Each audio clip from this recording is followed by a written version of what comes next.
तत्पदं दर्शितं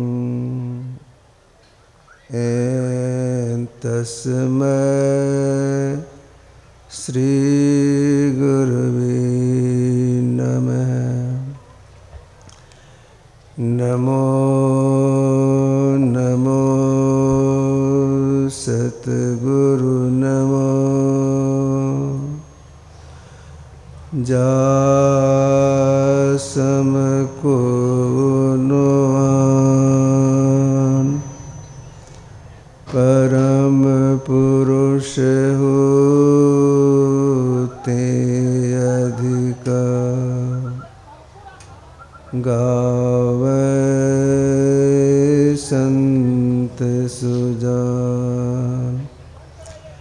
धन्य धन्य सतगुरु सुखदा महिमा कही न जाए। जो कछु कहो तुमरी कृपा मोते कछु न बसा।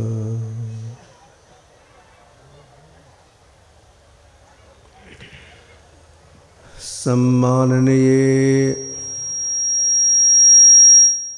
साधु समाज, धर्म प्रेमी सज्जनों, माताओं एवं बहनों, मैं गुरुदेव का एक संस्मरण सुनाता हूँ। इसके बाद इन्होंने सत्संग के संबंध में क्या कहा सो कहूँगा।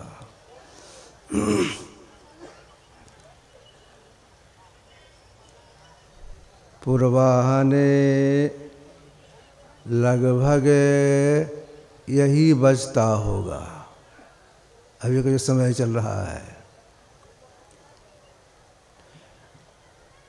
गर्मी का मौसम था। गुरुदेव अपने आसन पर, कुप्पा घाट की बात, अपने आसन पर लेटी हुई थी। मैं समीप में खड़ा था, केवाड़ी खिड़की खोल के रखा था। जहाँ गुरुदेव का निवास है उसके ठीक दक्षिण तरफ में प्राचीन गुफा है। तो निवास स्थान और गुफा के बीच में मौलश्री गाछ था, अब दूसरा लगाया गया है। वहाँ पर लगभग 8-10 माताएं हल्ला कर रही थी, बहुत जोर से हल्ला कर रही थी। वह आवाज़ सीधे गुरुदेव कमरे में आ जाता था। तो मैं कमरे से बाहर रामदेव से देखा कि बहुत सी महिलाएं हल्ला कर रही हैं। मन में हुआ दौड़ करके जाके मना कर दें, हल्ला आप लोग नहीं कीजिए, क्यों हल्ला करती हैं। फिर मन में अगर उधर हम जाएं तो गुरुदेव पुकार दे तो एब्सेंट हो जाऊंगा। पूछने लगे कहाँ गया था। तो फिर मैं गुरुदेव के ही पास में आ गया। अब देखिए संत की कैसी मौज होती है। पहले यह देखिए हल्ला क्यों हो रहा था। हल्ला होने का एक ही कारण था। वह कारण यह था, उस महिलाओं के झुंड में एक पगली थी, उसी के चलते हल्ला गुल्ला हो रहा था। अब संत कैसे होती है। गुरुदेव हमसे बोलती है, रे भगीरथ, मतलब कि हजूर बेटा हमको बैठाओ तो हम धीरे धीरे बैठा दी उसी आसन पर। पाँव के नीचे पौधान लगा दिए, पीठ पीछे मसल लगा दिए, दोनों को नीचे तकिया भी लगा दिए।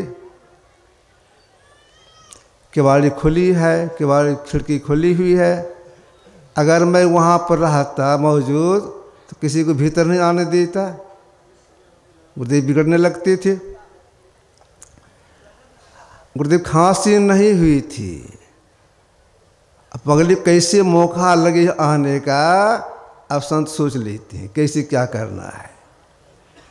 गुरुदेव खांसते हैं, जैसे खांसे तो झट में उनके सामने आसन पात्र दे दिया, स्टील का बना हुआ कठोर जैसा, उसमें खांसे जो खखार हुआ उसको वहाँ कैसे रखेंगे।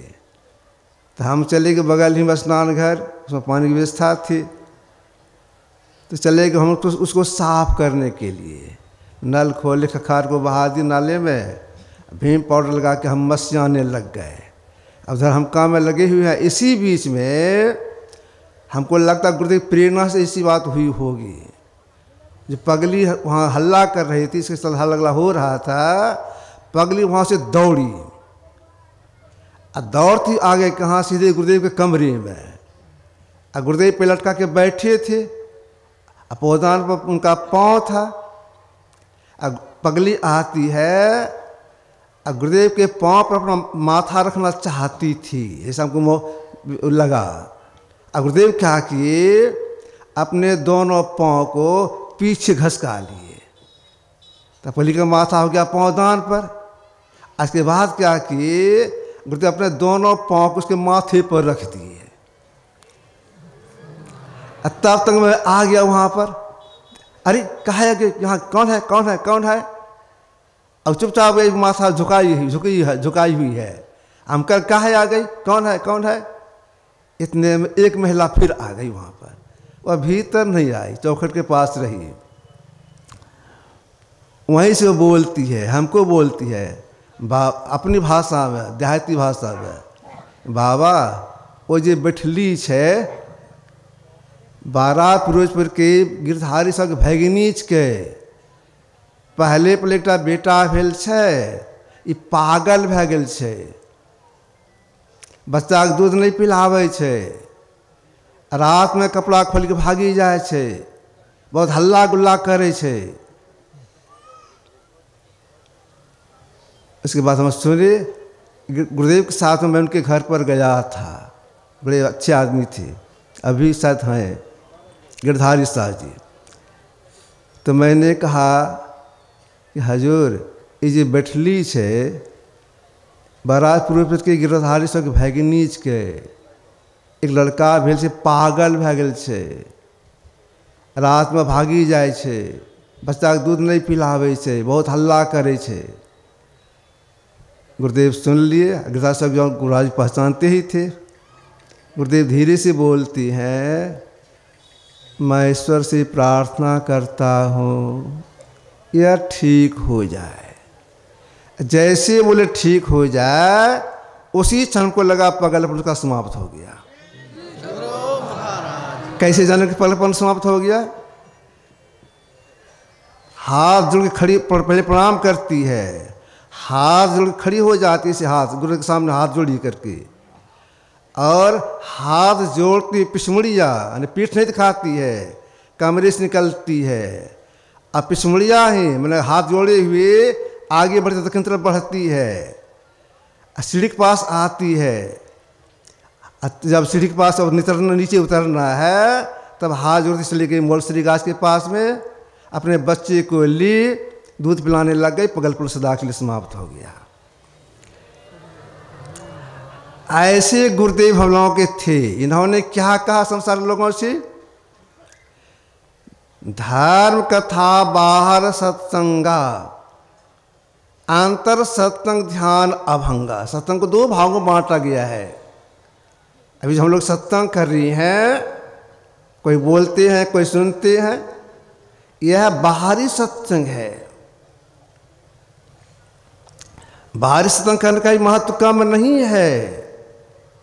जो बाहरी सत्संग करते हैं उनके अंदर में इतनी अच्छाई आ जाती है कि संसार में उनकी ख्याति हो जाती है, संसार में पूज्य हो जाते हैं। महान भाव संसर्ग कष्णोन्नति कारक पद्म धत्ते मुक्ता फल श्रम। महापुरुषों की संगति किसकी उन्नति नहीं करता है। एक जल की बूंद भी कमल का पत्ता के संग करने से मोती से चमकने लगता है। ठीक ऐसे बाहर में अगर महापुरुषों का संग करेंगे, सत्संग करेंगे, संग ख्याति हो जाएगी। क्यों आ गई, क्यों अच्छाई आ गई, सार असल सही सही बोध हो जाता है, कर्तव्य और कर्तव्य सही सही बोध हो जाता है। यही बात भगवान बुद्ध ने भी कहा था, असारी सार मतिनो सारी चासार दक्षिणो ते सारंग नाज गच्छन्त मिच्छा संकल्प गोचरा। पाली में इसका हिंदी अर्थ है, सार को असार, असार को सार समझने वाले मिथ्या संकल्प पड़े सार को प्राप्त नहीं करते। इसके आगे भगवान बुद्ध ने क्या कहा, सारण्य च सारतो यत्वा असलो सारतो ते सारंग अधिगच्छन्त सम्मा संकल्प गोचरा। पाली में इसका हिंदी अर्थ है, सार को सार, असार को सार समझने वाले सम्यक संयुक्त सार को प्राप्त करती हैं। तो यह सार ज्ञान कहाँ होता है, इसी बाह्य सत्संग में। अगर कोई बाह्य सत्संग नहीं करते हैं, उनका सुधार नहीं होता है, उनसे गलती होती है और उनको दुख में जाना पड़ता है। क्योंकि बाहरी सत्संग करने से आध्यात्मिक जानकारी होती है, आध्यात्मिक के अभाव में लोग गलत काम कर बैठते हैं, हो जाता है भारी दुख। तो आध्यात्मिक के अभाव में लोग क्या क्या गलती कर बैठती हैं। ऋग्वेद में आया है, द्वितं च मांसं मदिरा च वेश्या मृगार्थ चुन पदार सेवा इद सप्तानि व्यसनानि लोके घोरं नरकं नयन्ति। आध्यात्मिक ज्ञान के अभाव में लोग जुआ खेलती हैं, द्वितं च मांसं, मांस खाती हैं, शराब पीती हैं, शिकार करते हैं। लगभग यही समय होगा, गुरुदेव हमको सुनाए थे, हमारे कुल पुरोहित वे कहते थे कि बेटा शिकार कभी मत करना। देखो हम घोड़े पर बैठकर शिकार करता था, उसी पाप चलते मैं अंधा हो गया हूँ। गुरुदेव सुनाए थे हमको, शिकार करने से यह हो आँख के अंधे हो गए थे। तो शिकार नहीं करना चाहिए, परिश्रम नहीं करना चाहिए, विषय नहीं करना चाहिए। अगर करते हैं ज्ञान के अभाव में खोन रख। इसीलिए महापुरुष का अगर अपने सुधार लाना चाहते हैं, पहले बाह्य सत्संग की महापुरुष का संग कीजिए। संग करने से, महापुरुष संग करने से तत्काल भी लाभ मिलता है। तत्काल लाभ क्या मिलता है, प्रत्येक शरीर के अंदर में अन्न की नैसर्गिक आभा हुआ करती है। संत की नैसर्गिक आभा अति पवित्र शरीर घेरे हुए दूर तक फैलती है। उस आभा के अंदर जो कोई आ जाती है, वह पवित्र आभा के शरीर में पृष्ठ हो जाता है। लाभ क्या होता है, शारदा तप निशि शशि अपहरई शांत दरस पातक टरई। रामचंद्र मानस सारस्वती किष्किंधा-कांड। सरस्वती के ताप को रात में चंद्रमा हर लेता है। संत के दर्शन से पाप का नाश होता है, यह तत्काल लाभ होता है। तो जो महापुरुषों का संग करते हैं बहुत बहुत लाभ होता है। कितना लाभ उसका कोई वर्णन नहीं कर सकती है। जाड़ं धियो हरति सिंचति वाच सत्तं मानवति पापम पा करोति चेत प्रदीक्षु तनोति कीर्ति सत्संगति कथ्य किन करोति पुनसाम। भर्तृहरि का वचन है, सज्जनों की संगति बुद्धि जड़ता को नाश करती है, मानिक सत्य से सींचती है, मान वृत्ति करती है, दिशा में कृत्य फैलाती है, चित्त प्रसन्न करती है, पापों को नष्ट करती है। कहिए मनुष्य क्या नहीं करती है। अब क्या कहा जाए, क्या नहीं करते बाहरी सत्संग। जो बाहरी सत्संग करती हैं वे अधिकारी बन जाती हैं परमात्मा की प्राप्ति के लिए। यह बाहरी सत्संग को कहा गया परमात्मा का निज अंग।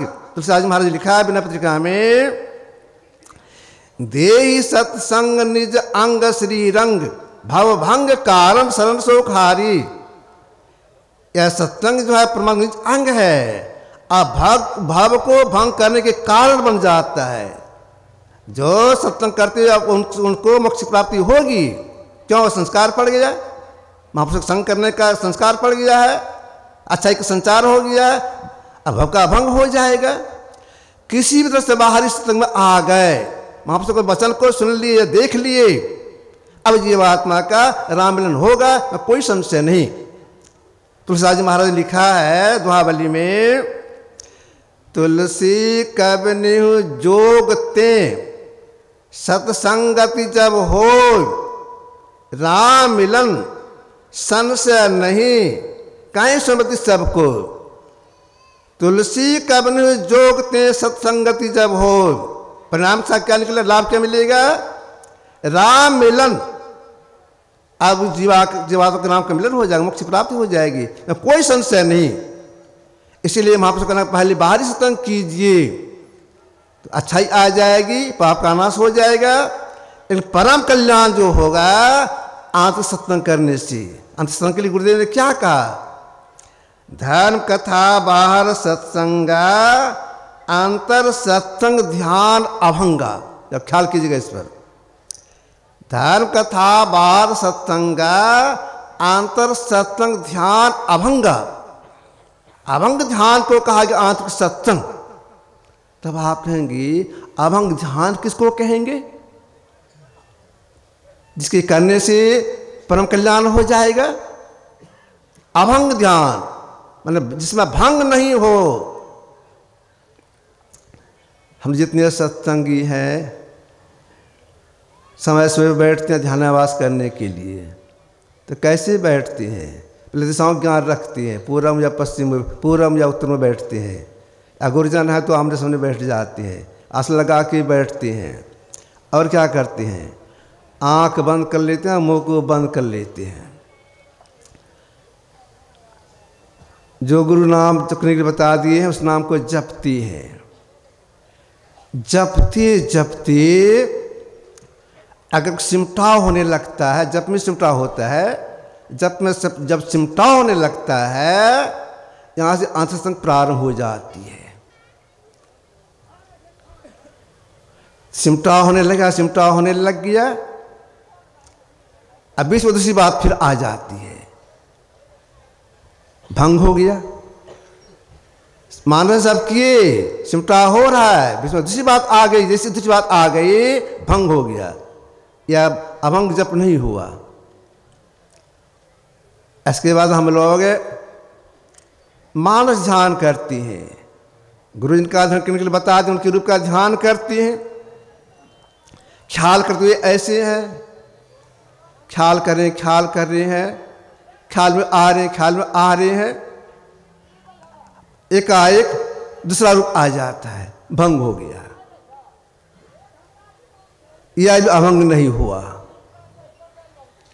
भंग नहीं हो, लेकिन आज दूसरा रूप आ जाता है, स्वाभाविक आ जाता है, दूसरा ख्याल में आ जाता है, भंग हो गया। गुरुदेव क्या कह रहे हैं? आंतरिक संध्यान अभंगा। अभंग ध्यान तो ये हुआ नहीं, भंग हो गया।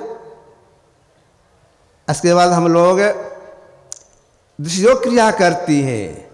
दिशयोग से मतलब बाई आंख की बाई धार, दाएं की दाएं धार को जोड़ने का प्रयास करती है। यही है दृष्टियोग। जहां देखने के लिए बताया गया वहां देखने का प्रयास करती है। कहां देखने के लिए बताया गया है? अंधकार में समय बताया जाता है कि हाँ आप देखिए, इतनी देर पर देखिए। प्रयास कर रही हैं, प्रयास कर रही हैं, जैसा जोड़ने का प्रयास कर रही हैं। अब ऐसी स्थिति आ गई, अब दूसरा सटेगी, लेकिन माया का झोंका लगा, मन चंचल हो गया, दृष्टि भंग हो गई। यह भी अभंग नहीं हुआ, भंग हो गया। अब गुरुदेव क्या कर रहे हैं? आंतरिक ध्यान अभंगा। अब अभंग ध्यान किसको कहेंगे? दृश्यों की सफलता में अंतर में बिंदु की प्राप्ति होती है। जहाँ जिनको सही